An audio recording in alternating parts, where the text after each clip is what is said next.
छोड़ देते, आईटीसी के नंबर्स आ गए और मुनाफा है उम्मीद से ज्यादा 5,087 करोड़ का मुनाफा आता हुआ, जहां पर 4,925 करोड़ के आसपास का अनुमान था। तो मुनाफे के फ्रंट से अगर आप शुरुआत करें तो एक बड़ा बीट जरूर देखने को मिल रहा है। ये है वो पहला आंकड़ा जो दरअसल कंपनी की तरफ से आया है। मुनाफा उम्मीद से काफी बेहतर, 4,925 के मुकाबले 5,086 करोड़ के आसपास से आता हुआ। और अगर आप पिछले साल इस तिमाही से कंपेयर करेंगे तो एक सब्सटैंशियल जंप देखने को मिल रहा है। 87 करोड़ का नेट प्रॉफिट, हमारा पोल था 4,925 करोड़ का। लेकिन अगेन फिर वही बात कि कितनी ऑलरेडी प्री पोजिशनिंग हो चुकी है। स्टॉक का ध्यान रखिए, ऑल टाइम हाई करीब 433 के करीब है और ये रेवेन्यू आया है 16,398 करोड़, जो कि exactly in line with the poll. Poll था 16,380 करोड़, आया है 16,398 करोड़। तो इसका मतलब दो चीज़ें हो सकती हैं, या तो कुछ अदर इनकम है या फिर मार्जिन्स में थोड़ी सी अपटिक आई होगी। लेकिन अजता ऐसा कोई तोड़फोड़ नहीं है फिर से। ठीक है, 100 करोड़ से बीट किया आपने, इतने बड़े भी मतलब बेस पे, तो मतलब 2% का बीट है नेट प्रॉफिट पे। सेल्स इन लाइन है विद एस्टिमेट्स और एबिटा हल्का सा मिस है, या तो इन लाइन ही आप कह सकते हैं, क्योंकि एबिटा का भी आंकड़ा आ गया है 6,209 करोड़ पर आया है। 6,235 करोड़ का फिगर था, बहुत माइल्ड मिस आता हुआ। फिर तो मुझे लगता है कि स्टॉक थोड़ा सा गिर सकता है यहाँ से, अगर ऐसा है तो, क्योंकि इसका मतलब ये हुआ होगा कि ये जो नेट प्रॉफिट बीट है ये अदर इनकम की वजह से। अगर एबिटा आपका इन लाइन ही है और उस हिसाब से अगर देखा जाए तो मुझे लग रहा है कि फिर तो, क्योंकि ऑलरेडी आप ऑल टाइम हाई के काफ़ी करीब हैं स्टॉक पर, इसके लिए मुझे लगता नहीं कि यहाँ से ज़्यादा चलेगा स्टॉक का। शेर खान भाई, BNP पारिबा के कौस्तव पावस्कर भी हमारे साथ हैं। Kaustav, good afternoon. अभी तो सिर्फ पहले नंबर्स आए हैं, लेकिन मार्जिन 37.9%, 38.1 का एक्सपेक्टेशन था। आप ये कह सकते हैं मोर और लेस नंबर सारे इन लाइन है। आपका क्या व्यू होगा यहाँ पर?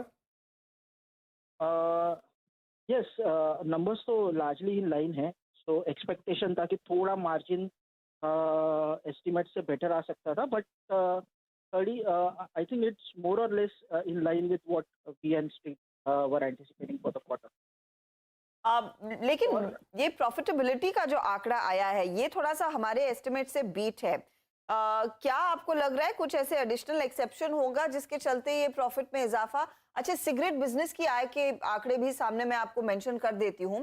सिगरेट से जो आय है ये करीब करीब 7,356 करोड़ पर है वर्सेस 6,443 करोड़। तो सालाना आधार पर स्टैंड अलोन सिगरेट बिजनेस में हमने देखा है इंप्रूवमेंट जरूर देखने को मिल रही है। कौस्तव, या सो ये आई गेस 14% ग्रोथ आता है सिगरेट बिजनेस में, जो इन लाइन विद एक्सपेक्टेशन है, because 13 to 14% kind of volume growth expect किया था ये क्वार्टर में। तो आई थिंक जो डबल डिजिट वॉल्यूम ग्रोथ का अनुमान रहा है कि 13 to 14% के आसपास है, वो आई गेस उसके आसपास ही रहेगा वॉल्यूम ग्रोथ। और सिगरेट बिजनेस का जो रेवेन्यू ग्रोथ है, आई थिंक वो भी इन लाइन विद स्ट्रीट एक्सपेक्टेशन है। सो ओवरऑल अगर हम देखेंगे तो मोटा मोटी performance in line with expectation था। कुछ खास बिट नहीं है एक्सपेक्टेशन से। जो पैट में जो ग्रोथ थोड़ा ज्यादा दिख रहा है मेरे अंदाज से, वो अदर इनकम के कारण हो सकता है।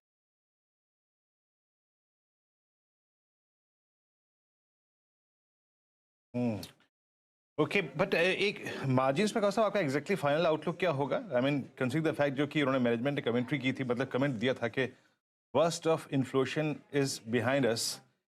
उस कमेंट के बीच में ये मार्जिन आपको कैसा लग रहा है, मार्जिन की फिगर, और यहाँ से फर्दर एक्सपेंड होने की नेक्स्ट क्वार्टर में कितनी उम्मीद है आपके मुताबिक? सी, मार्जिन इम्प्रूवमेंट ये मिक्स इम्प्रूवमेंट के कारण होगा। सो अगर यहाँ से अगर हम देखते हैं तो नॉन सिगरेट एफएमसीजी बिजनेस में अगर देखेंगे तो मार्जिन इम्प्रूवमेंट हो सकता है, बिकॉज रॉ मटेरियल प्राइसेस कम हुए हैं। होटल बिजनेस में अच्छा खासा मार्जिन हम लोग ऑलरेडी दिख रहे हैं, because hotel business Y basis पे काफ़ी अच्छा कर रहा है। सिगरेट बिजनेस के मार्जिन में इम्प्रूवमेंट होगा, वो मिक्स के कारण हो जाएगा। और रिसेंटली कंपनी में थोड़ा बहुत प्राइस इंक्रीजेस भी लिया है सिगरेट बिजनेस में।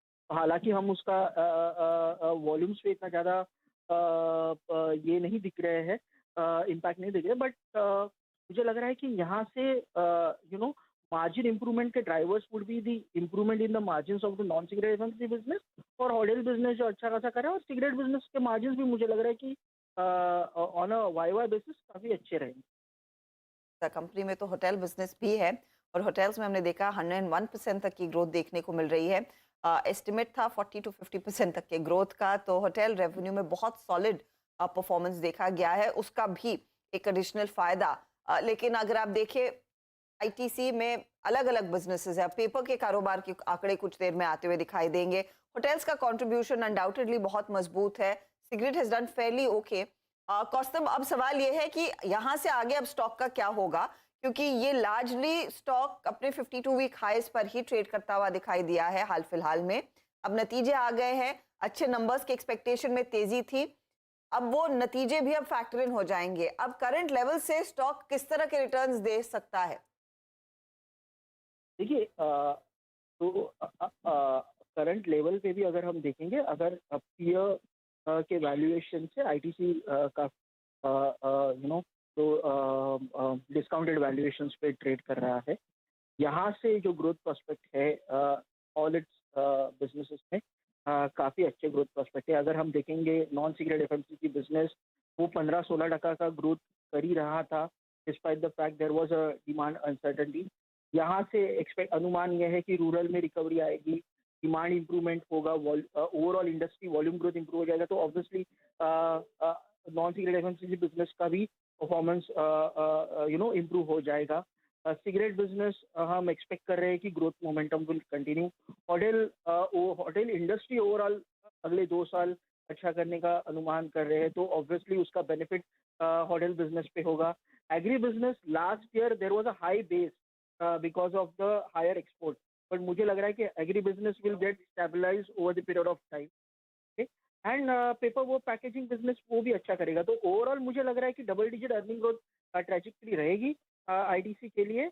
और उसके अगर इन लाइन विद दैट अगर हम देखेंगे वैल्यूएशंस काफ़ी डिस्काउंटेड है, तो मुझे लग रहा है कि यहाँ से भी अपसाइड हमें दिख सकती है। चलिए फिर कौस्तभ, शुक्रिया जुड़ने के लिए आज हमारे साथ। और ये राय रखने के लिए आशीष चतुर्मोहता भी जुड़ गए हमारे साथ।